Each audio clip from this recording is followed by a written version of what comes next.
নমস্কার বন্ধুরা, আমি তুহিন আর আমার কিচেনে আপনাদের সবাইকে স্বাগত। আজ আপনাদের জন্য নিয়ে এসেছি দুর্দান্ত স্বাদের নিরামিষ ফুলকপির রসা। একদম আলাদা ধরনের রেসিপি আজকে আপনাদের সঙ্গে শেয়ার করব।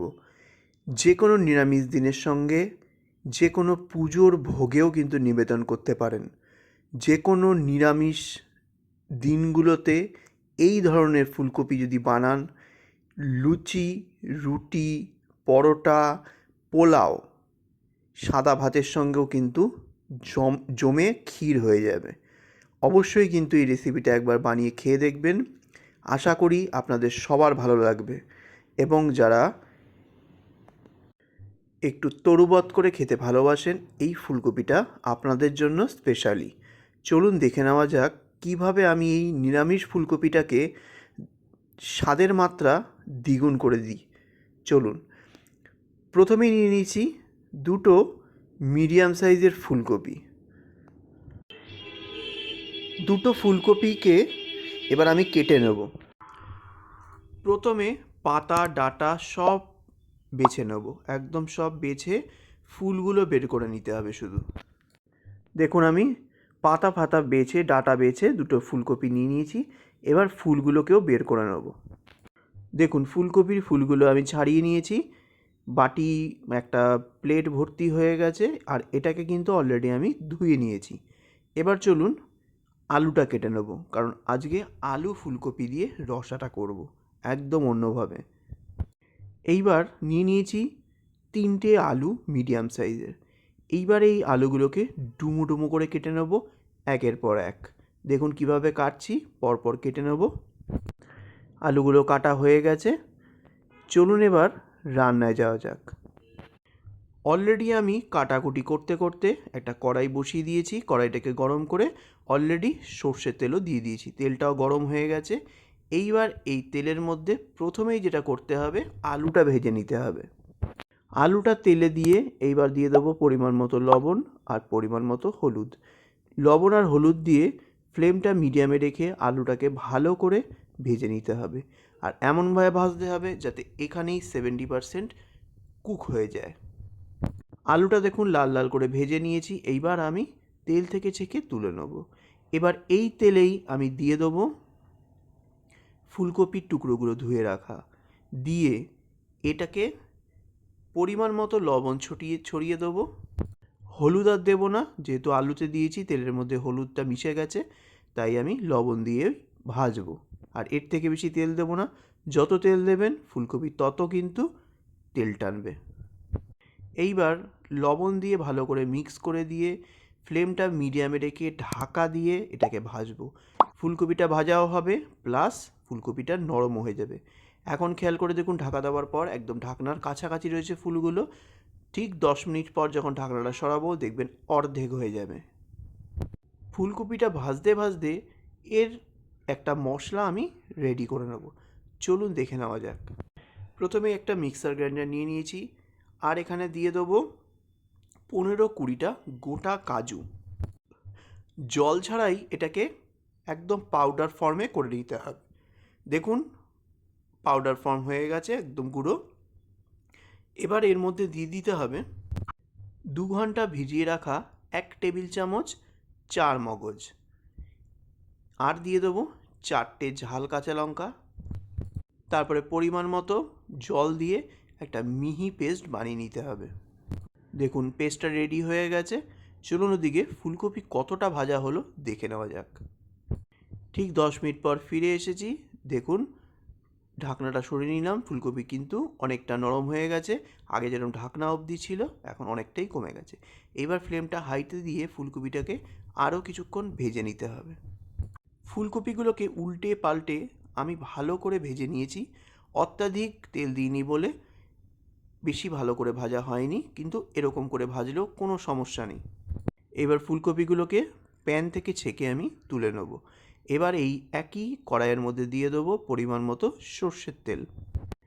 এইবার সর্ষের তেলে ফোড়নে দিয়ে দেবো 4টে ফাটিয়ে নেওয়া শুকনো লঙ্কা, 2 টুকরো দারচিনি, 1/4 চা চামচ পরিমাণে দেবো সাদা জিরে, 4-5টা ছোট তেজপাতাও দিয়ে দেবো।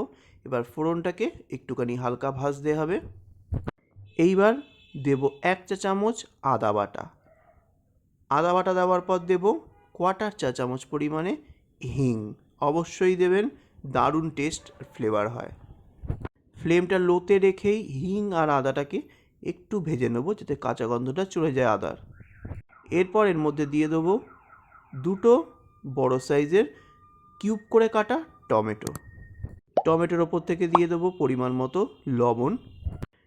তারপরে দিয়ে দেবো 3 চা চামচ জিরের গুঁড়ো, দেবো 2 চা চামচ ধনের গুঁড়ো, তারপরে দিয়ে দেবো 1 টেবিল চামচ কাশ্মীরি রেড চিলি পাউডার। এবার দিয়ে দেবো 1 চা চামচ হলুদ গুঁড়ো। তারপরে পরিমাণ মতো জল দিয়ে ভালো করে মিক্স করে দেবো যাতে মশলা পুড়ে না যায়। টমেটোর সাথে ভালো করে একসাথে মশলা মিক্স করে দিতে হবে। ফ্লেমটাকে লোতে রেখে এবার ঢাকনা দিয়ে 10 মিনিট এইভাবেই রেখে দেবো। এতে টমেটোও যেরকম গলে নরম হয়ে যাবে, প্লাস মশলাটা ভালোভাবে কষাও হয়ে যাবে। ঠিক 10 মিনিট পর ফিরে এসেছি। দেখুন কি সুন্দর তেলটা ওপরের দিকে ভেসে এসেছে, ঢাকনা খুলতেই সুন্দরভাবে দেখা যাচ্ছে। এইবার ভালো করে এটাকে নাড়াচাড়া করে নিতে হবে। অলরেডি মশলা কড়াইয়ের তলা লেগে যাচ্ছে, ভালো করে এবার মিক্স করে দিতে হবে। এরপর এর মধ্যে দিয়ে দেবো কাজু, লঙ্কা, চারমগজ পেস্টটা। এবার মশলার সাথে কিছুক্ষণ একটুখানি খুন্তি চালিয়ে নাড়াচাড়া করে নিয়ে কষিয়ে নিতে হবে এই পেস্টটা। তারপরে দিয়ে দেবো মিক্সার গ্রাইন্ডার ধোয়া জল দিয়ে ভালো করে মিক্স করে দিতে হবে। আর ফ্লেমটা লোতে রেখে এটাকে কষতে দিতে হবে। তাতে যদি 10-15 মিনিট সময় লাগে তাতেও লাগুক, যাতে ভালো করে কষাটা হয়। এইবার ওপর থেকে দিয়ে দেবো পরিমাণ মতো চিনির গুঁড়ো। মিষ্টত্ব থাকতে হবে যাতে টেস্টটা ভালো হয়। নিরামিষ রান্না অবশ্যই দেবেন। আর দিয়ে দেবো স্বাদ অনুযায়ী লবণ। তারপরে সব কিছুকে একসাথে মিক্স করে কিছু সেকেন্ড এটাকে একটুখানি মিডিয়াম ফ্লেমে ফুটিয়ে নিতে হবে। তারপরে দিতে হবে 1/4 চা চামচ পরিমাণে গরম মশলা। একসাথে মশলার সঙ্গে কষলে দারুণ সুগন্ধ বেরোয়। সব মিক্স করে দেওয়ার পর ফ্লেমটা লোতে দিয়ে এইভাবে কষতে দেবো 10 থেকে 15 মিনিট। আর মাঝে মধ্যে একটু খুন্তি চালাতে হবে, কারণ বাদাম বাটা দেওয়া হয়েছে, তাতে কিন্তু কড়াইয়ের গা ধরে যেতে পারে। আর যতক্ষণ না তেল রিলিজ করছে ততক্ষণ পর্যন্ত কিন্তু কষতে হবে। দেখুন মশলাটা কষে গেছে কি দারুণভাবে, আর তেলটাও ওপর দিকে ভেসে এসেছে। ঠিক এই মোমেন্টে দিয়ে দিতে হবে ভেজে রাখা ফুলকপি আর আলুর টুকরোগুলো। ফুলকপি আর আলুর টুকরোটা দেওয়ার পর মশলার সঙ্গে একসাথে ভালো করে কিছুক্ষণ কষে নিতে হবে 1 থেকে 2 মিনিট, যাতে মশলাগুলো ফুলকপির কোনায় কোনায় ঢুকে যায় আর সুস্বাদু হয়ে ওঠে। যখন ভালো করে ফুলকপি আলু মশলা কষা হয়ে যাবে, এরপর দিয়ে দেবো পরিমাণ মতো জল। এই রেসিপিটা হবে সেমি থিক গ্রেভি, না শুকনো না পাতলা, সেমি থিক, যাতে রুটি, পরোটা, লুচি, পোলাও সব কিছুর সাথে দুর্দান্ত লাগে। জলটা দিয়ে দেওয়ার পর ভালো করে হালকা হাতে একটুখানি মিক্স করে দিতে হবে। দিয়ে হাই ফ্লেমে ঝোলটাকে ফুটতে দিতে হবে। যখন দেখবেন ঝোলে বলক চলে এসেছে তখন ফ্লেমটা মিডিয়ামে রেখে ঢাকা দিয়ে 15 মিনিট এইভাবেই রেখে দেবেন, কারণ ফুলকপির টুকরোগুলো বড় বড়, তাই 15 মিনিট মিনিমাম রাখবেন লো টু মিডিয়াম ফ্লেমের মাঝখানে। ফিরে আসছি 15 মিনিট পর। ঠিক 15 মিনিট পর ফিরে এসেছি। এবার ঢাকনাটা তুলে নেব, চেক করে নেব আলুটা কতটা সুসিদ্ধ হয়েছে। দেখুন হালকা চামচ দিয়ে কাটতেই দুখণ্ড হয়ে গেল আলু। আর ফুলকপিটাও কিন্তু সেমভাবে হালকা করে প্রেস করতেই দুখণ্ড হয়ে গেল, কারণ দুটোই খুব সুন্দরভাবে সুসিদ্ধ হয়েছে। এইবার টেস্ট করে দেখার পালা। নুন, চিনি, মিষ্টি সব কিছুই কিন্তু টেস্ট করে নেবেন এই মুহূর্তেই। লবণ আর মিষ্টি একটু কম লেগেছিলো, তাই অল্প অল্প করে দুটোই দিয়ে দিলাম। আর ওপর থেকে ছড়িয়ে দিলাম পরিমাণ মতো গরম মশলা গুঁড়ো। দিয়ে দেবো 1 চামচ গাওয়া ঘি। তারপরে হালকা হাতে ভালো করে মিক্স করে দিলেই রেডি হয়ে গেল দুর্দান্ত স্বাদের নিরামিষ ফুলকপির রসা। একবার এইভাবে বানিয়ে খেয়ে দেখবেন, অপূর্ব লাগে খেতে। আজ আসলাম, নেক্সট দিন আবার একটা ভালো ভিডিও নিয়ে আপনাদের সামনে তুলে ধরবো।